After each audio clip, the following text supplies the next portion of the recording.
Hello everyone, welcome to you all in my YouTube channel. म दिपेश घरती मगर। आज हामी polynomial इक्वेसनबाट चाहिँ एउटा क्वेसन लिएर आएको छौँ। क्वेसन यस्तो रहेको छ, if the root of the equation lx² plus nx plus n equal to 0 be in the ratio p:q, prove that root under p by q plus root under q by p plus root under n by l equal to 0 भन्ने है। अब यसको solve गरौँ, यसलाई चाहिँ prove गर्ने भने ढिला नगरिकन सोल्युसन गरौँ। अब रुट भन्ना बित्तिकै क्वाड्रेटिक इक्वेसनको हामीले थाहा छ अल्फा र बीटा मान्नै पर्छ, हो किन? Let alpha and beta be the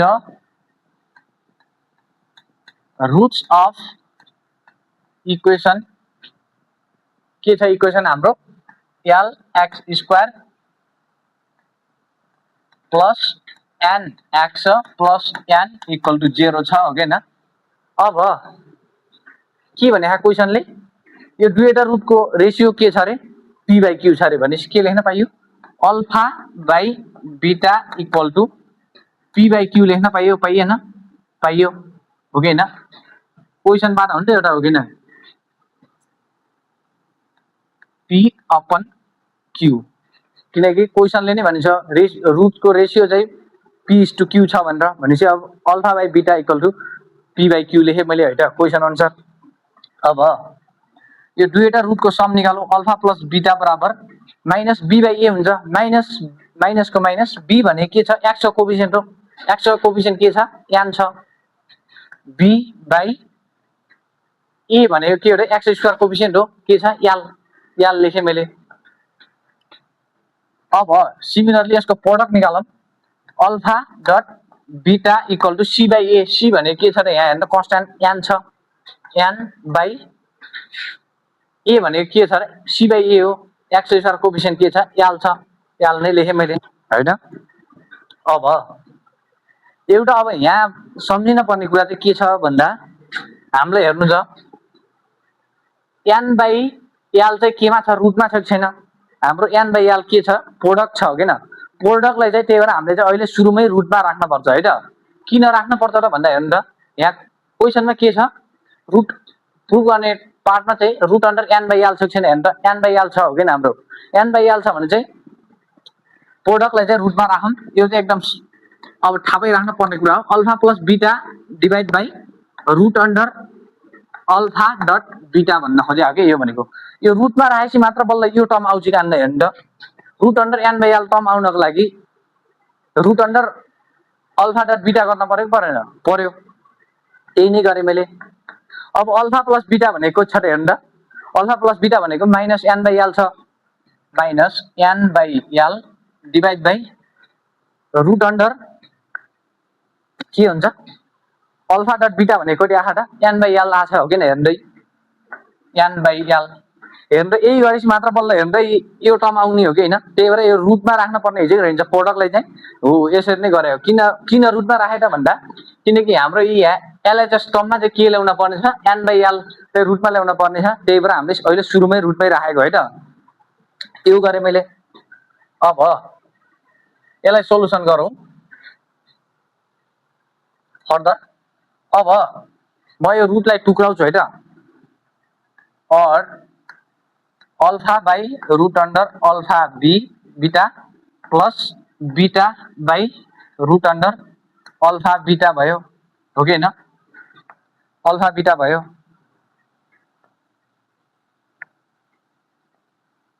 equal to अब minus root under n by l लेख्न पाइयो, पाइएन? यसलाई n बाई l लेख्न पाइयो, पाइएन? पाइएला नि त, हो किन?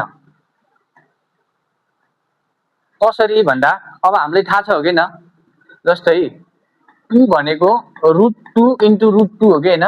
सर्ट अनुसार हो नि त। मैले त्यही लेखेँ। अब हेर्नु त, माथिको टर्मलाई मैले त्यही लेखेँ, हेर्नु त। अझ एकपटक त्यसरी लेखौँ न, यसलाई बुझ्न सजिलो नि हुन्छ। Minus root under n by l dot root under n by l लेख्न पाइयो, पाइन? यो भनेको यही टर्म हो कि हैन? हेर्नु त, माइनस जस्ता जस्तै छ। n बाई l लाई चाहिँ root under n by l dot root under n by l लेख्न पाइयो, पाइन? यस्तै 2 लाई चाहिँ रुट 2 डट रुट 2 लेखे जस्तो हो कि हैन? हो, मैले त्यही लेखेँ। होल डिभाइड बाई के छ त root under n by l छँदैछ n बाई l हाम्रो एज इट इज नै छ। अब यो पनि त्यस्तै लेख्न पाइयो हेर्नु त जस्तै 2 बाई रुट 2 छ भने के लेख्न पाइयो 2 लाई चाहिँ के लेख्न पाइयो रुट 2 डट रुट 2 लेख्न पाइयो अपन रुट 2 लेख्न पाइयो रुट 2 क्यान्सल भएर रुट 2 बच्ने हो कि हैन हो न्युमरेटरमा हो त्यस्तै। अब यसलाई पनि त्यस्तै लेख्न पाइयो पाइन root alpha dot root alpha divide by root alpha dot root beta लेख्न पाइयो पाइएन पाइयो हो कि हैन 2 लाई चाहिँ रुट 2 डट रुट 2 लेखे जस्तो हो कि हैन ओटा हामीले 7-8 कक्षामै पढेको हो कि हैन म्याथमा हो त्यस्तै प्लस बीटालाई root beta dot root beta लेख्न पाइयो पाइएन पाइयो डिभाइड बाई यसलाई टुक्राउन पाइयो root alpha dot root beta हो कि हैन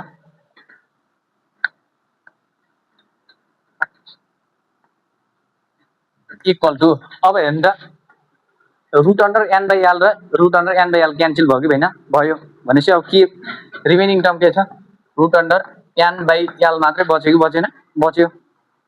अब हेरौँ त रुट अल्फा र रुट अल्फा क्यान्सल गर्न पाइयो रुट बीटा र रुट बीटा क्यान्सल गर्न पाइयो पाइन पाइयो। अब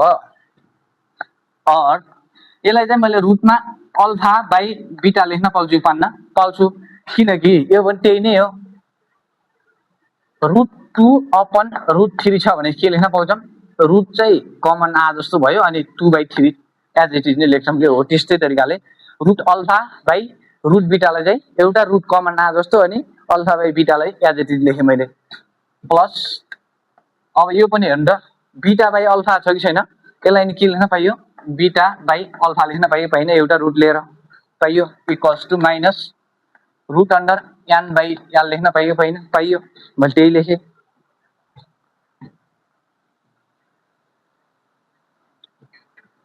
अब हेर्नु त अल्फा बाई बीटा भने के लेख्न पाउँछौं p बाई q लेख्न पाउँछौं पान्नम हो कि हैन कसरी त भन्दा हेर्नु त अल्फा बाई बीटा भनेको यहाँ के छ p बाई q छ कि छैन क्वेशनले दिया हो नि त एउटा हो किन अल्फा बाई बीटा भनेको p बाई q छ मैले अल्फा बाई बीटालाई चाहिँ मैले रुट अन्डर रुटको root under alpha by beta भनेको p बाई q छ हेर्नु त p बाई q छ भनेपछि मैले के लेख्न पाएँ त p बाई q छ भनेपछि यहाँ मैले p बाई q लेख्न अल्फा बाई बीटाको ठाउँमा त्यही लेखेँ प्लस अब बीटा बाई अल्फा भनेको हेर्नु त यसलाई उल्टाउनु न q बाई p हुन्छ कि हुन्न हुन्छ भनेपछि के लेख्न पाइयो q by p equal to minus root under n by l as it is नै छ। अब हेर्नु त हाम्रो एन्सर आइन त आइसक्यो हेर्नु त हाम्रो एन्सर और p बाई q रुटमा प्लस रुटमा q by p plus root under n by l equal to 0 लेख्न पाइयो पाइन minus n by root under n by l लाई चाहिँ लेफ्ट साइडमा लगेर प्लस गरे मैले इक्वल टु 0 भयो। अब हेर्नु त आयो कि हैन हाम्रो एन्सर आइसक्यो हेर्नु त प्रुभ गर्ने यही भनेको थिएन र थियो नि त हेन्स प्रुभ भनेर त्यसरी लेख्ने है त यो क्वेशन चाहिँ एकदम इम्पोर्टेन्ट नि छ। अब हेर्नु त निकाल्ने हाम्रो यही हो कि हैन हो नि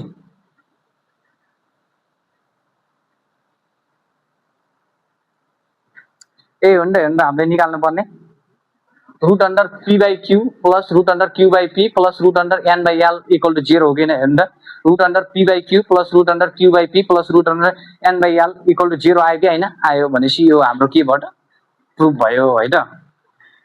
अलिकति यसमा चाहिँ अलिकति सम्झिने स्टेप भनेको चाहिँ यति हो है त यो सेकेन्ड स्टेप हो यो सम्झेपछि चाहिँ लगभग अब हाम्रो एन्सर आइसक्छ है त ल हस् थ्याङ्क यू आजलाई यति गर्न चाहिँ अब हामी नेक्स्ट क्लासमा चाहिँ योसँग रिलेटेड अझै क्वेशनहरु नै गर्नेछौँ आजलाई यति गर्न चाहिँ हस् त थ्याङ्क यू।